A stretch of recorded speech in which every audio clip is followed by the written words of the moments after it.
Court on the Road is something that was started several years ago by the Supreme Court, and I think of it as a way of doing what many people know as show and tell. Not many people have an opportunity to come to Des Moines during a work day and watch what we do, so we bring our show on the road. So that's why we call it Court on the Road. Supreme Court seems so big and so far away, and so being reminded that they're Iowans just like us, and that they're coming to talk to us and to show us what they do on a day-to-day basis. I think that's very important, to have that level of personality between us and them, and just remind us that, say our goal is to be a Supreme Court justice, it's just as attainable because they're people just like us.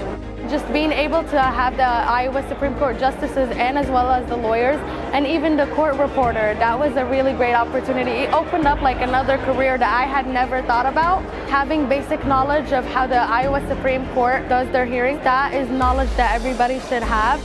Des Moines is where we hold all of our hearings, and it's not convenient for people in all parts of the state to get to Des Moines. So instead of expecting Iowans to know what we do by coming to Des Moines, we find different parts of the state, rural and some urban, in all corners of the state, and we make arrangements to have a real hearing in their town. So it's a way for people from other parts of our state to get to see what we do. I really love government class, and so I feel like it was really educational to be able to go to something like this. And also, any students who are interested in political science, it's really educational for us, I feel like. The reaction's very positive. I think it really helped to answer some questions that the community had about what trial looks like at the Supreme Court level.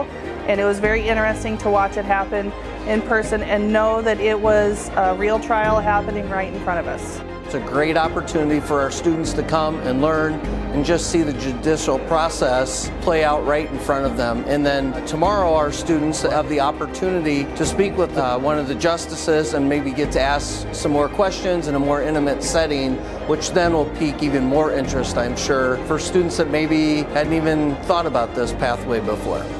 It is a bit of work to move us to one location, but once we experience that event, once we hold that oral argument, have the questions and answers, and then the reception afterwards, when we come back to work and meet together, everyone says, "That's amazing. I wish we could do more of it."